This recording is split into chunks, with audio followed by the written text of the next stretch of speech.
With question 35 of Secunda Secundae, we are now into this sin of sloth. And this is a really, really important lesson. And I hope you will stay for this whole video because as I study this sin and sloth, I think it's really important that we understand it because it's very practical to each one of us because I think most of us at times in our life just don't feel like worshiping. We don't feel like going to mass, perhaps. We don't feel like praying that nightly rosary or the Divine Mercy Chaplet, right? Or going to that Bible study. And I have a picture of the animal, the sloth here, and that's just more for comedic effect. You know, the sloth is an animal, but that's not what we're talking about here. We're talking about the sin of sloth and when does it become a mortal sin? Why is it a capital sin? And the big principle that you have to understand here is that sloth is going to be related to charity, the infused virtue of charity.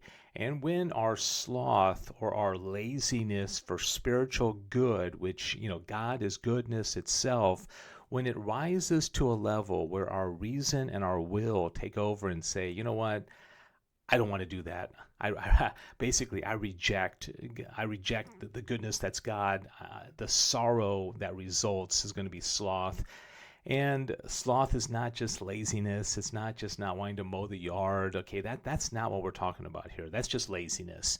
We're talking about on a spiritual level, the sorrow that we feel, the rejection of the reason that tells us that no, God, I owe God worship. I owe God the best because He is goodness itself, and I want the joy that results in a proper response to God. It also would be related to humility and a lot of other virtues itself. So, with that introduction, let's go into these. And again, I think with that introduction, I think that'll help out a bit.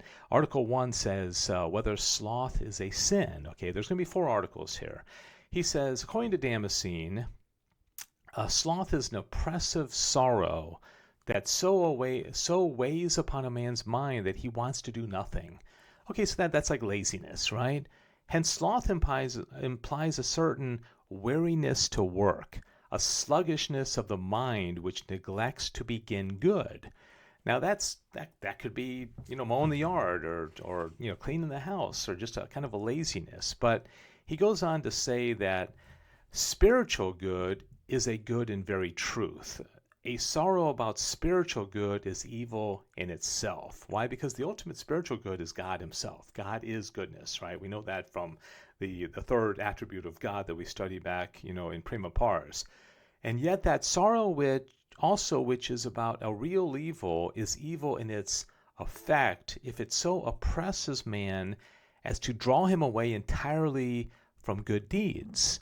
All right, so if we're so lazy, so spiritually lazy that we just don't have the effort and our reason and our will have rejected the good which is God and the spiritual fruits that come with it, this is when we're in the danger zone of it being sloth and a very sinful thing.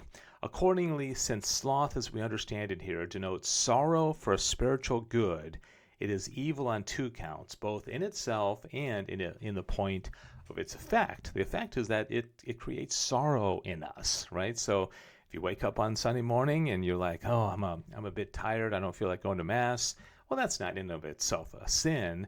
But then if it reaches to the point where that spiritual sorrow becomes so great that you're like, I reject it, I reject God, I reject the goodness that I know I owe God, that's the laziness that ends up being sinful. All right, so Article 2 says, is sloth a special vice? And what he's going to say here is sloth is sorrow for spiritual good. Okay, that's the definition of sloth as we're talking about here. If we take spiritual good in a general way, sloth would not be a special vice because every vice shuns the spiritual good of its opposite virtue. So take something like temperance. If you on a Friday night want to drink 8 beers and get drunk, well, that's a sin, obviously. But you're rejecting the virtue of temperance, which is in line with virtue. Okay, we're naturally virtuous, right? But when you say no, I'm going to go drink, right? So you're rejecting a spiritual good, but that's not what he's talking about here with sloth. That's on a moral level. That's a moral vice, right? He says, again, it cannot be said that sloth is a special vice insofar as it shuns spiritual good as toilsome or troublesome to the body, or as a hindrance to the body's pleasure, for this again would not sever sloth from carnal vices, as we just explained, whereby a man seeks bodily comfort and pleasure. Okay. He says, wherefore we must say that a certain order exists among spiritual goods, since all the spiritual goods are in the acts of each virtue, and they're directed to one spiritual good, which is the divine good, about which there's a special virtue, charity. Okay, charity is the infused theological virtue whereby we love God and we love our neighbor. Remember, it was a sense of a friendship with God that we should have.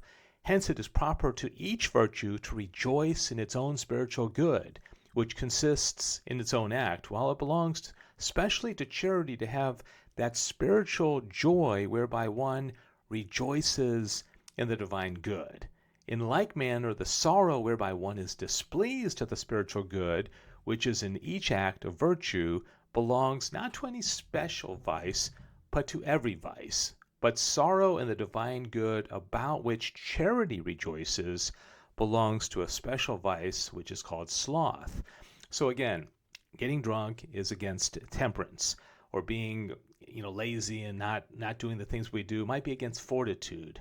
Okay, those are related to spiritual good for sure, but when it rises to the level when it's actually a rejection of God, it's a rejection of the virtue of charity, that's when it gets dangerous, and that's when we are dealing with sloth, which is a spiritual sorrow for doing that which we know we owe to God, and our reason tells us, God deserves this, but we still reject it with our will, and then it gets to be a very serious sin. All right, so further along here, number 3, Article 3, whether sloth is a mortal sin. He says mortal sin is so called because it destroys the spiritual life, which is the effect of charity, whereby God dwells in us, okay, through the theological virtue of charity, whereby any sin which by its very nature is contrary to charity is a mortal sin by reason of its genus, okay, so all mortal sins are opposed to charity. As such, sloth, because the proper effect of charity is joy in God, while sloth is sorrow about spiritual good, inasmuch as it is a divine good. So when you wake up and you're tired and you don't want to go to Mass, you haven't rejected God. You're just kind of lazy. You're tired, right? But when it gets to the point of saying, you know what, I can reason through this, and God deserves my best. I should go to Mass. I should pray that rosary.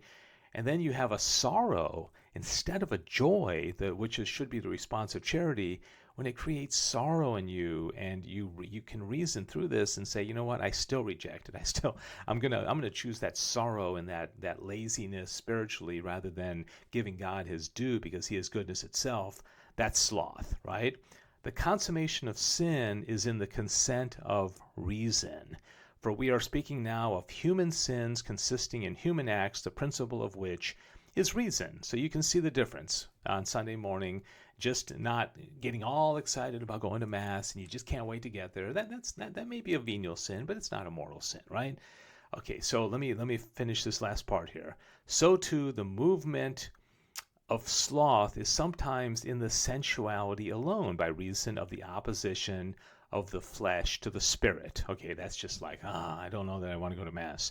And then it's a venial sin, whereby as sometimes it reaches to the reason, which consents in the dislike, horror, and detestation of the divine good on account of the flesh utterly prevailing over the spirit. In this case, it is evident that sloth is a mortal sin. So again, you reason on Sunday morning, God does deserve my best. He does deserve that I go to Mass. God does deserve that I give Him His due. But you know what? I reject that. I'm not going to do it. I'm lazy, and I'm not going to Mass. I'm going to go play golf. I'm going to go hang out with my friends. I'm going to watch a football game. All right, and you understand that's wrong, okay? But that sorrow, that laziness spiritually, that now has risen to a mortal sin. Article 4, whether sloth should be accounted a capital vice.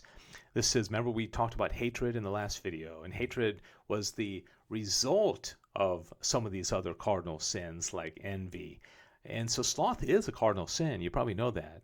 A capital vice is one which easily gives rise to others as being their final cause. That's the whole point of the capital vices, is that they lead to other sins. They lead to other things that are against God's will. Now, just as we do many things on account of pleasure, both in order to obtain it and through things being moved to do something under the impulse of pleasure, so again do we do many things on account of sorrow, either that we may avoid it or through being exasperated in doing something under pressure thereof. Wherefore, since sloth is a kind of sorrow, it is fittingly reckoned as a capital sin. So, when we have sloth and we have that sorrow, we have the laziness to do what's due to God, right? What we owe to God, you can see that can lead to other sins, and that can lead to more sorrow, because the natural response to God, the natural response to charity is joy.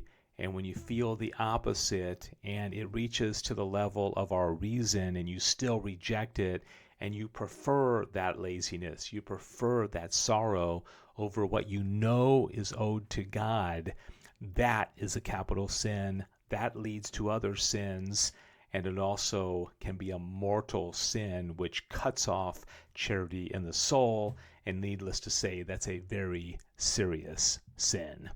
I hope this helped. God bless you. Thanks for watching.